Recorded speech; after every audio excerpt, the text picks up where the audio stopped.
Do you remember the Superfly, one-of-a-kind MTV cartoon, Downtown? It's a 1990s time capsule with a style of unmatched coolness by a gang of alt and indie creatives. And the writing is character-driven and funny, and performed by some of the most natural voice actors I've ever heard. Whoa, good thing I caught you before you broke out the lotion. So it's disappointing to find out that the show left the creator with the mindset that he'd have to lower his standards if he ever wanted to be happy in the entertainment industry. Let's talk about a show too good to ever be made again. This is what happened at Downtown.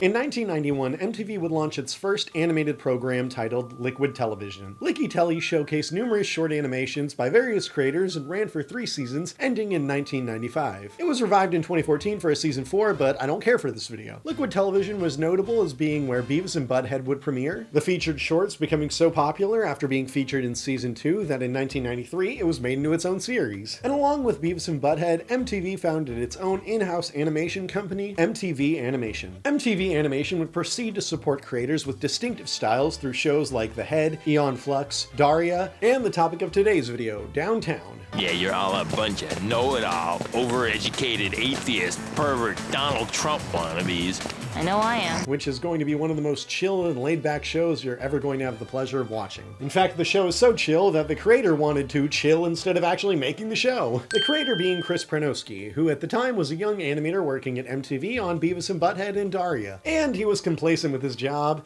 He really didn't have any interest in pitching a show until one of his coworkers kept pressing him to, so he begrudgingly did. Prynoski brainstormed a bunch of ideas, and literally the last one he came up with would be the one that he would pitch, a show about the lives of a group of young people who live in downtown New York. The appeal being that the show would be based off real New York places and people and conversations, giving it an authentic feel that we had never seen before. And they absolutely crush the hyper-realism of the writing and performances. It's not fair that all the slutty bimbos get all the money, fun, and sex. Yeah, but it is logical. The main brain behind this, Chris Prynoski, is a creator known today for some things like Megas XLR and Metalocalypse. However, his first show is actually one of the most grounded cartoons you're bound to find. He also worked closely alongside his friend George Christic for this. These two guys went around and interviewed friends and just other citizens of the Lower East downtown side of New York, and used these recorded conversations to inspire their dialogue. They keep associating vampires and goths, and like we're getting this awful reputation, and that's why I have people right here in the park saying to me before, like, you know, like making vampire references, asking me to suck their blood. Hey baby, suck my blood. Suck it, suck it. And to honestly capture the city speak, they didn't do a big casting call for voice actors. Well, that and MTV really didn't want to put out the budget for that. Didn't want to pay those SAG rates. Luckily, they had a big group of friends to pull from, plenty who were interested in auditioning for characters. But yeah, if there was ever like an extra role that they needed to fill, they wouldn't be able to get someone else for it. They just kind of grabbed whoever was in the room. Hey, editor Brad, you're a voice actor now. This limitation of voice actors was turned into an advantage with how they incorporated it to create just an awesome natural sound. So who do we have here in Downtown? First, we'll go over the nerdy, introverted half of the characters. Our main character is Alex. He likes to jerk off. The creator said so. That was him jerking off, actually, right? him jerking off was Yeah. actually when they focus grouped this episode. The highest peak of this show was when Alex went to masturbate. Well, Kids love kids love masturbation. Masturbation. Who doesn't? He's very much a self-insert for Prynoski and Christic, but they also pulled inspiration for this character from other New York guys that were just off the street. He is a nerdy 24-year-old underachiever who's just coasting at his crappy copy store job. He lacks confidence and motivation, which keeps him from pursuing much more in life, which he would have the capabilities to do if he just applied himself. Like having any communication with the goth chick he drools over. Hey, look at me!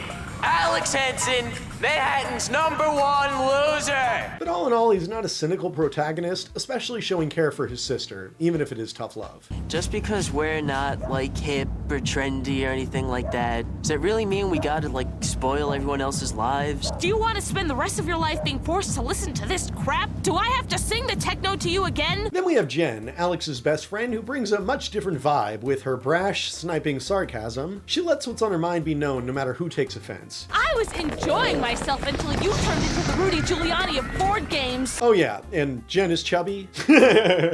Oh, 1999 chubby. To me, that's just lovely, you know, thickness, baby. The show writes Jen to be unappealing, but I thought Alex was a fool for never going for it, which she obviously showed that she wanted. She definitely had hidden feelings for Alex, so she was down. I haven't had sex for so long, I've forgotten what it's like. I've heard stories from the big kids. And Alex didn't deserve her. Jen was inspired by a woman who may have been deemed as less attractive by society, but wasn't afraid to call society out on their BS. You wanted to slap every time you went to go get popcorn and soda. The third wheel to Alex and Jen is Goat. Goat is the goat of characters. Heads up, incoming Mormon. He's basically an older brother figure to Alex and Jen, if your older brother imparted wisdom about how to get laid and was a huge nerd. Law of averages. You see, if you dangle the meat in front of 50 ladies, chances are one of them's not a vegetarian. He's based on a Jersey City native and friend of Prynoski's, Scott Reinecker. Scott even voices Goat. Goat would even appear in Prynoski's other show, Megas XLR, also voiced by Scott, but with a lollipop instead of a cigarette as to please the censor gods. Scott Reinecker sadly passed away in February of last year, so pour one out for the Goat. And now we have all the simp fanboys fave, Serena, the goth chick Alex wants to date and is his main love interest. Serena may dress all dim and grim, but she's actually a sweet soul underneath it all. When Alex finally builds up the courage to talk to her, she's not rude, and as we get to know her, more layers are revealed. Even though I'm a girl, I still think breasts are totally erotic. Serena's probably one of my favorite takes on the goth girl character trope, in fact. And she's played by an actress with a really fun name to say, Phoebe Summersquash. Phoebe Summersquash. Phoebe Summersquash. Phoebe Summersquash. And the ladies they pulled from for this character would definitely be proud of this baddie. Seems like we're the only ones with any balls around here. Now on to Chaka and the extroverted cool kids table. That's what I do with my hands. That's my hand motion. Chaka is Alex's 17-year-old sister who is miles ahead of him on the social ladder. She goes to parties and clubs and has a cool group of friends, while Alex goes to conventions and hangs out with these Reddit mods. SavageLoins.com, anyone? Roll initiative. Get out of my way. Her extroversion is paired with a lack of responsibility, as she's constantly messing up in different ways. At least she's not alone on these misadventures, always having her best friend Mecca by her side. Mecca is very similar to Chaka, but with a little more common sense and caution. When you get to hear these two friends conversate and share stories, their chemistry is just masterful. Oh my god, and then we saw those two guys doing it. And we started screaming and running around, and all those other guys came out from behind trees and bushes, and they started yelling at us like, "Get the hell out of there!" And then they started chasing us, and me and you were running together, and we were so freaked out. We just kept running and running through the park. Chaka and Mecca were inspired by two young girls they met when they interviewed people that were probably on speed, because they talked a mile a minute. And sadly, the voice actress for Chaka, Leora Zuberman, passed away in April of 2023, so pour another one out for your homegirl. Then we have Fruity. He is the ambiguously ethnic wannabe ladies man who truly pines over Chaka. Fruity's high school immaturity shines through with his overconfidence, his hubris often getting him into snags and making him strike out with Chaka. Yo, man, or whatever. Did you know that somebody put makeup and girls' clothes all over you? Fruity was based off another old friend of Prynoski's who appeared in this Budweiser "What's Up" commercial. What's up? He's one of the guys saying "What's up" with a buckwheat haircut. And another inspiration for Fruity would be the guy who would actually land the role of Fruity, Paul Williams. There's an awesome new interview with him on YouTube as well that you should check out. Fruity hangs with his home slice Matt, who is an aspiring graffiti artist. Those guys painted just for the love of it. Didn't care if anyone would ever see it. Matt's less brazen than Fruity, similar to how Mecca is with Chaka. He doesn't try as hard, which ends up making him cool and not a wannabe. God, why can't you just admit that your best friend is cool and he does cool things? I mean, just look at these cool guys who inspired him. God, I wish I was that cool. I split up introducing the characters in this way because that was actually the funny thing about the public reception of this show. There were two camps of fans. Ones who felt that Alex and Jen were the counterculture protagonists, while Chaka and Mecca were the vapid antagonists. While another camp of fans thought that Chaka and Mecca were the true protagonists since they were actively trying to achieve things, while Alex and Jen just kind of laid around all day. Didn't really do much. And the truly cool part is neither side is wrong. That's what's so awesome about Downtown. It was able to reach wide demographics and be appealing for more than just one type of person. Uh-oh. That's how we see the rest of the world. That right there. There you go. Yeah. That guy Yeah. is our enemy. Yes. And that guy right there is me. Yeah. The episodes were usually split along this Alex and Chaka line as well. For example, in the first episode, Alex and Jen move Alex into his new apartment, while Chaka goes on a rather tamed goose chase to get Alex's moving truck back. The next episode sees Jen and Alex spending a day at home playing games from their childhood, while Chaka, Mecca, Fruity, and Matt have a subway race. When a club opens up on the ground floor of Alex's building, Alex and Jen loathe it, while Chaka and co sneak in. As Chaka goes to watch Matt tag some graffiti, Alex is trapped with Jen's promiscuous roommate. And he's not even trying to get any! I'll be in the next room listening for trouble. case you're in trouble. But I guess that was the point, because when episodes weren't focusing on the brother-sister relationship, they were trying to have Alex get some. Optimal word being try, because this dude will have sex when SpongeBob gets his boating license. In fact, he actually gets Serena to like him and think he's cool in one episode, only because he's so zonked out because he hasn't slept at all that he hardly even knows what's going on. In their next episode, when Alex has to accompany Serena to a horror convention, he struggles to not be a complete mother's basement level dork. Despite all his mistakes he makes, Serena sticks around for the season, and it actually left me wondering if they were gonna get together, possibly. They do give you an answer to this in the finale, but oh man, I have to go over the story about how the original watchers of this show got totally blue-balled on it. That'll be later though, after you drop a like and subscribe if you haven't already. Thanks. Okay. Other characters in the show include Leia, which is Jen's highly sexually active roommate. That's basically an exact opposite of Jen. You know, this is the girl that Alex was stuck with. She's more of a minor character, with the episode when Alex is stuck with her being her biggest time to shine, but she still brings a fun energy. A really fun energy. I like her as a character. There's also this one deadpan copy store employee girl that works with Alex, and the creators admitted that they wanted to do more with this character in a second season, if they have one! And all of these smaller characters were still inspired by real people from the creators' lives. Like how Prynoski once had an overly clingy girlfriend who would page him literally like 80 times a day, so they wrote that into a character in the show. Even the small details, like just how they designed extras, they would base them off people they knew. Or things they knew from people they knew. Like this reference to Lupo the Butcher, a short by Ed and Eddie creator Danny Antonucci. Is that Lupo the Butcher? Yeah. Danny Antonucci. They only got one celebrity cameo, with it being The Undertaker, the WWE wrestler. They used him playing himself in the convention episode. Oh, I love making freaks rest in peace. And this cameo seemed to help, since that episode was said to have the highest rating viewership out of any episode of Downtown. But unfortunately, that's really not saying much. That's like saying you're the tastiest version of tofu.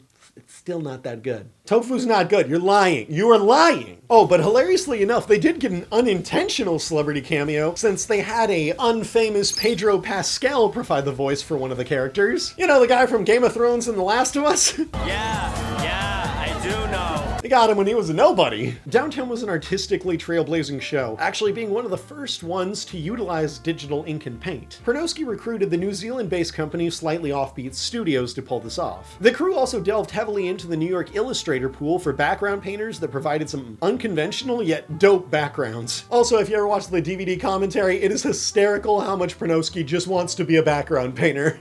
That was like his favorite part of the show. He's just like, look at the background. The show embodies New York, directly basing most places off photographic references they captured. And the soul of New York is there in the colors and the shading. It feels dark even when it's daytime in downtown. Aside from the overall vibe of the show being cooler than people who don't say cooler than the other side of the pillow, the show just had an enticing style. The writers incorporated real stories either from their own lives or the interviews that they heard for the characters to tell in these sort of flashback cutaway moments. And then after school, we went to Miss Story's and made them give us a bowl of gravy to dip the french fries in, which is a bizarre custom that I don't know where you get this They from. do that in Europe. The Downtown crew referred to these as fugues. I don't know if their made-up word is information anyone needs to know, but I kind of thought it was interesting. I'm sharing it. It's in the video. A lot of the transitions they came up with are super innovative, even by film standards if you pay attention. And the show did feel real and authentic, but it would still allow itself to be cartoony and goofy, and when it did, those punches would just hit even harder because they were less expected.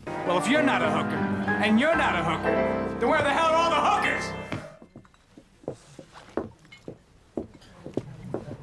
And hey, this was the time when MTV cared that the M in their name stood for music, so this show's actually jam-packed with jams. Experimental lo-fi stuff like Nirvana, Beck, Portishead, Rage Against the Machine, Sublime, Sneaker Pimps, Elastica, and Massive Attack. They used the song Teardrop by Massive Attack, which is also the theme song to House. Yeah, I know useless facts. The theme song for Downtown is a sample of Glass by Incubus 2.